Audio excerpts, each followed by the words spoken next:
एक छोटे से गांव में एक लड़का रहता था। वह बहुत आलसी था और हर काम को टालता रहता था। उसकी यह आदत थी कि वह जरूरी काम हमेशा देर से करता था और इस वजह से वह अपनी पढ़ाई और जिंदगी के दूसरे मामले में पीछे रह गया था। उसके घर वाले और टीचर्स उसको बार बार समझाते थे कि अपने समय की कदर करो, लेकिन वह उनकी बात नहीं मानता था। उसको अपने फ्यूचर की बिल्कुल चिंता नहीं थी और वह अपना समय बेकार चीजों में जाया करता रहता था। एक दिन उसके गांव में एक बुद्धिमान आदमी आए। वह अपनी समझ और ज्ञान के लिए मशहूर थे। बहुत सारे लोग उनसे मिलना चाहते थे और उनसे कुछ सीखना चाहते थे। वह लड़का भी उनसे मिलने गया। सोच रहा था कि शायद वह बुद्धिमान आदमी उसको कुछ ऐसे टिप्स दे देंगे जिससे वह अपने दोस्तों से आगे निकल सके। जब उसकी बारी आई तो उसने बुद्धिमान आदमी के पास जाकर कहा, कृपया मेरी मदद करें, मैं अपनी जिंदगी में हार गया हूं। मैं अपने दोस्तों और क्लासमेट्स से हर फील्ड में पीछे हूं। मैं सबसे आगे निकलना चाहता हूं और सबसे अच्छा बनना चाहता हूं। कृपया मुझे बताएं, मैं कैसे ये कर सकता हूं। बुद्धिमान आदमी ने उस लड़के को प्यार भरी नजर से देखा और बोले, मेरे बच्चे, तुम इसीलिए तकलीफ में हो क्योंकि तुम अपने समय की कदर नहीं करते। तुम हमेशा काम टालते रहते हो और अपने अनमोल पल बेकार चीजों में जाया कर देते हो। चलो मैं तुम्हें एक कहानी सुनाता हूं जिससे तुम समय की कदर समझ पाओगे। लड़का बड़े ध्यान से सुनने लगा। बुद्धिमान आदमी ने कहानी शुरू की। एक बार एक राजा था जो बहुत दयालु और उदार था। उसको अपनी प्रजा से बहुत प्यार था और वह हमेशा उनकी मदद करता था। एक दिन उसने अपने पुराने दोस्त से मुलाकात की जो उसके साथ गुरुकुल में पढ़ता था। वह दोस्त बहुत आलसी और गरीब था। उसके पास ना नौकरी थी, ना पैसा, ना ही इज्जत। वह हमेशा अपनी किस्मत को कोसता रहता और अपनी परेशानियों के लिए दूसरों को दोष देता था। राजा ने अपने दोस्त को पहचाना और उसके हाल पर अफसोस किया। उसने अपने दोस्त से उसकी जिंदगी और परेशानियों के बारे में पूछा। दोस्त ने उदासी से कहा, हे राजा, मुझे समझ नहीं आता क्यों सब कहते हैं कि मैं कुछ नहीं कर सकता। जब भी मैं नौकरी के लिए जाता हूं, सब मना कर देते हैं। मेरे दुश्मनों ने सबको बता दिया है कि मैं कभी भी काम टाइम पे नहीं करता। मैं समझ नहीं पा रहा हूं कि क्या करूं। राजा ने कहा, चलो एक समझौता करते हैं। सूर्य अस्त होने से पहले तुम मेरे खजाने में जाकर जितना सोना और रत्न ले सकते हो, वह सब तुम्हारा होगा। दोस्त बहुत खुश हो गया और राजा का शुक्रिया अदा किया। वह तेजी से अपने घर गया और अपनी पत्नी को सब कुछ बता दिया। पत्नी भी बहुत खुश हुई और बोली, जाओ और सोना रत्न ले आओ, अब समय तुम्हारे पक्ष में है।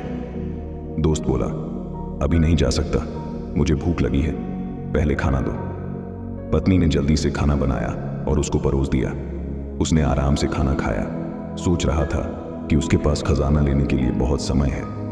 खाना खत्म करने के बाद उसको नींद आने लगी और बोला, मैं सो लेता हूं, खजाना लेने बाद में जाऊंगा। वह अपने बिस्तर पर लेट गया और आंखें बंद कर ली।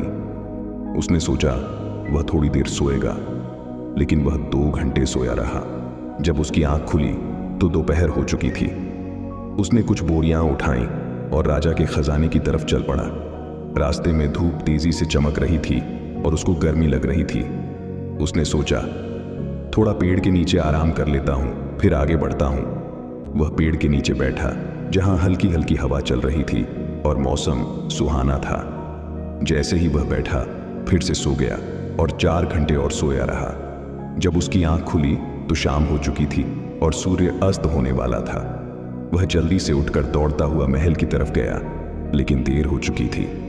सूर्य अस्त हो चुका था और महल के गेट बंद हो चुके थे। आलसी आदमी वहीं निराश खड़ा रह गया। उसने अपना मौका खो दिया था क्योंकि उसने अपने समय की कदर नहीं की थी। बुद्धिमान आदमी ने कहानी खत्म की और उस लड़के की तरफ देखा। लड़का चुप था। उसने अपनी गलती समझ ली थी और उसको अपने ऊपर शर्म आ रही थी। उसने बुद्धिमान आदमी का शुक्रिया अदा किया और अपने तरीके बदलने की कसम खाई। उसने समझ लिया कि समय अनमोल है और इसे जाया नहीं करना चाहिए। वह घर वापस गया और अपने लक्ष्य के लिए मेहनत करने लगा। उसने टालना बंद कर दिया और ज्यादा उत्पादक बन गया। उसने अपने दोस्तों और परिवार में इज्जत और खुशी पाई। हमारी जिंदगी में अगर हम देखें तो समय सोने की तरह होता है। यह सबसे अनमोल चीज है जो हमारे पास है। हमारे पास जिंदगी में सिर्फ सीमित समय है और हमें इसे समझदारी से और उत्पादकता के साथ इस्तेमाल करना चाहिए। हमें अपना समय बेकार चीजों में जाया नहीं करना चाहिए, बल्कि उन चीजों पर ध्यान देना चाहिए जो मायने रखती हैं। हमें अपने काम और कार्यों को टालना नहीं चाहिए, बल्कि उन्हें समय पर और अच्छी तरह से करना चाहिए। एक प्रख्यात कहावत है, अगर तुम अपने समय की कदर करोगे तो समय तुम्हारी कदर करेगा, लेकिन अगर तुम अपने समय को बर्बाद करोगे तो समय तुम्हारी जिंदगी को बर्बाद कर देगा। हम जिंदगी में कुछ भी हासिल कर सकते हैं अगर हम अपने समय का सही उपयोग करें, लेकिन अगर हम अपना समय जाया करते हैं तो हम अपने मौके को खो देंगे और बाद में पछताएंगे। एक यात्री से 1 मिनट का महत्व समझ सकते हैं जो अपनी ट्रेन 1 मिनट के फर्क से मिस कर गया, और एक स्टूडेंट से 1 साल का महत्व समझ सकते हैं जो अपने वार्षिक एग्जाम में फेल हो गया। जो लोग अपने समय की कदर करते हैं वह अपनी जिंदगी में कुछ भी पा सकते हैं, लेकिन जो अपने समय की कदर नहीं करते वह अपनी जिंदगी में नाकाम हो जाते हैं। अगर तुम्हें अपनी जिंदगी में कुछ करना है तो कभी आलसी और टालने वाले ना बनो, वरना एक दिन तुम भी उस आलसी आदमी की तरह पछताओगे जो सूर्य अस्त होने से पहले महल नहीं पहुंच पाया। इसलिए हमेशा अपने समय का सही उपयोग करो। अपने परिवार और दोस्तों के साथ छोटे पल का मजा लो। ऐसा करने से तुम अपने सपने और लक्ष्य हासिल कर पाओगे और एक संतुष्ट और पूर्ण जिंदगी जी पाओगे। ये स्टोरी आपको कैसी लगी कमेंट बॉक्स में बताएं और अपने दोस्तों के साथ शेयर करें। धन्यवाद।